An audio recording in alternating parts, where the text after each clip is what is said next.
All right. Good morning, everyone. And thank you so much for joining us all here today. Today's shiur should be Le'ilu Nishmas, our dear friend, Menachem ben Yisrael Yaakov, as well as my dear aunt, Rivka Bas Gavriel Tzvi, and for Zaidi, Reb Shmuel ben Yosef Dov HaKohen. I'm just remembering his smile when every time he'd walk into shul every Sunday morning with Gilbert. And D'schos L'Refuah Shalema Bekarov, Mishalom ben Sarah Rachel, Miriam Basara, and Yair Yashia ben Chaya Atara. Today we are on page 216 in the art scroll for those who are following along.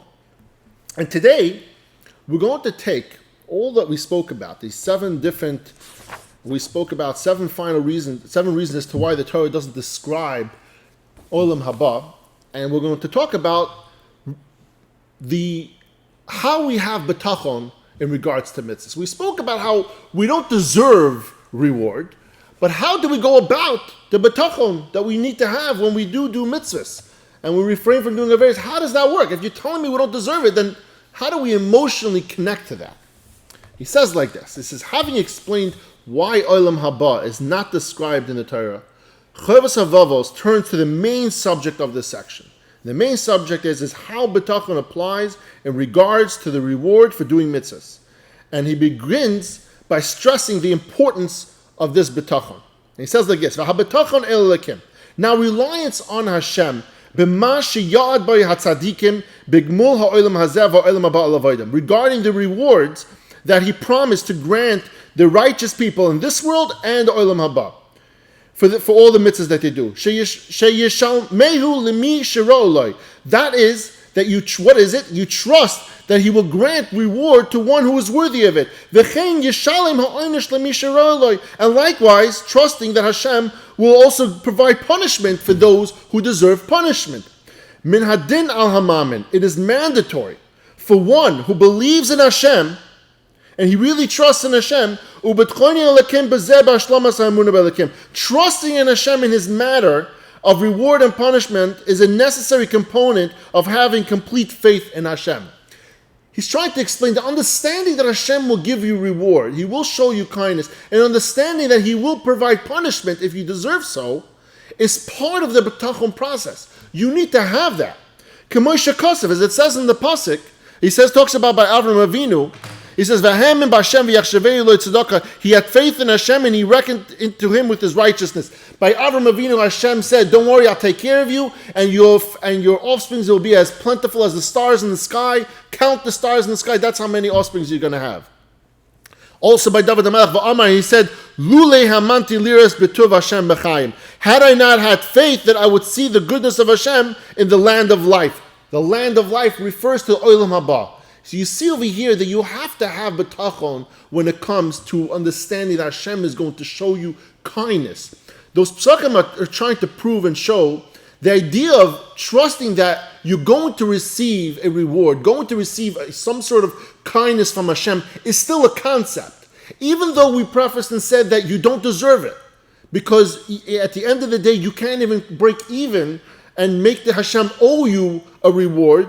And that's why it's called a kindness, because it's not a payment, it's not a debt that Hashem pays you for something that you did. Because Hashem does so much for you, yet we can't even come close to paying him for what he's already shown us. Now, Chovos HaVavos now proceeds to explain of how Bitachon is applied. He says, let us note that Chovos HaVavos said above, when we spoke about these different categories, these different types of why Olam Haba isn't mentioned, he says by the fourth and the seventh reason, he says that even if a person performs mitzvahs, this does not earn him any reward because he owes Hashem much more than he can ever repay him, like I just said, right?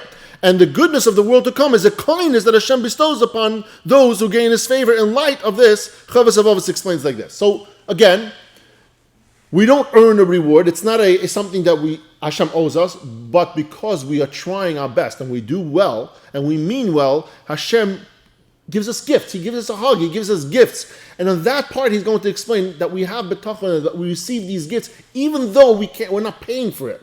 He doesn't owe it to us.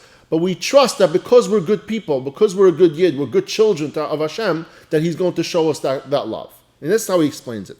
Ve'ein ro liftoyach al maseu hatoiv. It is not proper for a person to rely on his good deeds, on his mitzvahs, and will assure himself that he will receive compensation both in this and the next world. This is not an appropriate attitude of Bitachon, because, again, his mitzvahs don't earn him the right for to really require Hashem to pay him for it, because Hashem has already given you so much. The fact that you're doing mitzvahs is just really saying, thank you, Hashem. It's really showing appreciation for what you already given me. And even if you try your hardest, Hashem is going to always be ahead of you. What He gives, when you sit down and you start thinking about what Hashem gives you every single day, you're not providing enough of a payment to Him in order to receive this. So clearly, it's a kindness that Hashem gives this to you. It says, rather, one should exert himself. What you should do is, with this bitachon, exert yourself and put forth effort to fulfill Hashem's will and perform His mitzvahs as appreciation for the kindness that Hashem is constantly giving you. That's where the bitachon should be over here. It should be out of appreciation. And not out of an expectation of future reward, but merely as a thank you and appreciation for past kindness that He has shown us. At that same time, however, one should trust in Hashem that He will ultimately grant him such a reward, but really it's the kindness that Hashem has given him till now, and hopefully He will continue to give you that for the future. After he has put forth the proper effort to serve Hashem and show thanks to Hashem for the great kindness that He has given him every single day of his life, then you can go further. You have that trust that He hopefully will continue to give you that kindness. That is, one should trust that Hashem rewards His faithful servants as a kindness. He says, He says, Altiu kavodim hamashamshem esarav almanas l'kabel pras. Do not be like the servants who serve their master on the merit of earning a reward. He says, Elosh heveu kavodim hamashamshem esarav shelo yamanas l'kabel pras. Be like the servant who serves his master not for the sake of getting a reward, but just for the sake of serving his master because he wants to do so.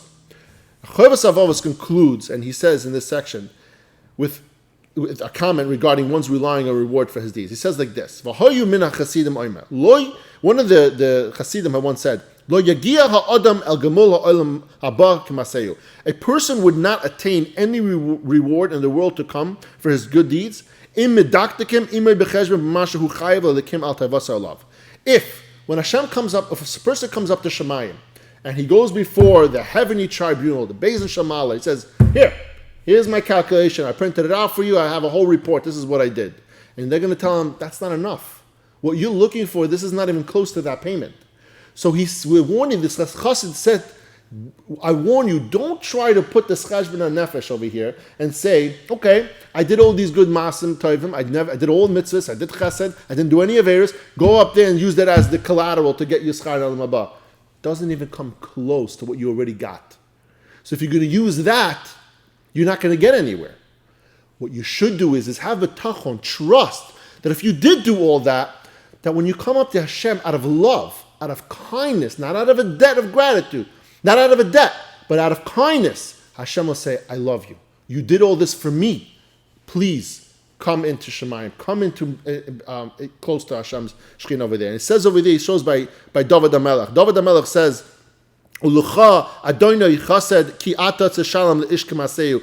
Yours, Hashem, is kindness. He uses the word is kindness when you repay each man according to his deeds. That when you do a mitzvah and you get a reward from Hashem, that's not a reward because He owes it to you. He uses the word, and yours, Hashem, is a kindness. Because you're kind, because I know we don't deserve the amount that you're giving us. But you're showing kindness, Hashem, to those people who are trying to do good for you.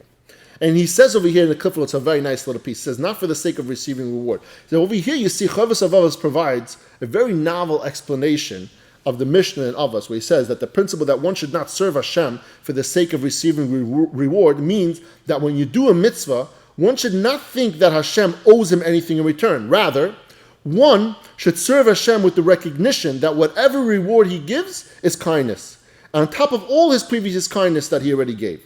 He says over here in the bottom, he says a beautiful point to this. When you start recognizing that everything that you get from Hashem is truly love, and it's not that, what do you mean? I did this, so you owe me. No. When you look at it as a way of like, wow, Hashem, you love me so much, are you giving this to me? If one realizes that he is forever indebted to Hashem, here's the beautiful line. And he performs mitzvahs out of a sense of gratitude, he is literally being mekayim mitzvahs l'shem shemayim, l'shma. That's how we get to the whole concept of doing something l'shma, is once we realize that we're not owed anything for this. We're doing this because this is what Hashem wants. Think of it, if you went and did something for someone, not because they owed you, not because they're going to pay you, you're doing it for free, but you're doing it because you love that person. You're doing it because you want to do it, because it's the right thing. Someone asked you for their help, and you're doing that. That's why you're doing it. That's l'shma. Once you start realizing that everything in your life is given to you out of kindness from Hashem, and no matter what you do, you can't repay Hashem for it, that's when you're doing all these mitzvahs l'shma. Because you know you can't even pay for it anyway. So what's the point? You might say, I'll give up. No. Hashem wants this from me, even though it might not be enough to pay for it, but Hashem wants this from me, and I'm going to do this. On that note, I have this beautiful Dvar Torah for this week, and it speaks so much to what we're talking about today, and actually the whole topic. He says, this week in the Parsha, you see actually overall in the Torah, the most common phrase the Torah uses, and Hashem said to Moshe Rabbeinu, saying, what? In this week's Parsha, the Torah says, he gives a little extra information. Hashem said to Moshe Rabbeinu on Har Sinai, saying, and then the Torah continues and starts talking about Shemitah. What's Shemitah? Shemitah is that every 7 years, a farmer in Eretz Yisrael is required to leave his whole field untouched. Can't work it at all. Can't touch it. Can't put a shovel into the dirt. He has to let it rot. He has to let it just run its own path. We understand, though, why we do that. We do that so to let the earth breathe, to relax, to stop overworking so much. So he says like this. There's a lesson that we learn from this. He says, the Torah in its entirety was given to the Yidden on Har Sinai. Why is it only that this week's Parsha that it's mentioned? He says the Jews heard all the commandments on Mount Sinai, on Har Sinai, and then he spoke about Shemitah. What is Shemitah? And again, he says the Jewish farmer works hard. He says this is what he needs to make a living. He works the land, he waters the land, he goes out there and he weeds it, takes out all the weeds. And then comes Shemitah, and Hashem says, don't touch it. He says, during Shemitah year, the land just lays, he calls fallow, untouched. It becomes hefker, ownerless. And it's all ownerless, actually, to the point, according to Allah, it doesn't belong to you or to anyone. It's hefker, completely. We take the time at this point to recognize that everything we have, and this farmer is looking at in this idea, everything is Hashem's. It's not ours. He says, the only thing Hashem gives us, he gives us the opportunity, allows us to use what's his. He says the land during Shemitah goes back to its source, back to its true owner, to Hashem. He said, the one who created it. And during Shemitah it just lays empty, not to produce anything, not to do anything at all, just to be. And so the farmer also has to just be. He can't do anything. And the farmer has to have complete faith, complete Bitachon in Hashem, that Hashem will provide him despite not having an income for that entire year. And think of the ramifications of that. Not working it that year means the next year might even be worse.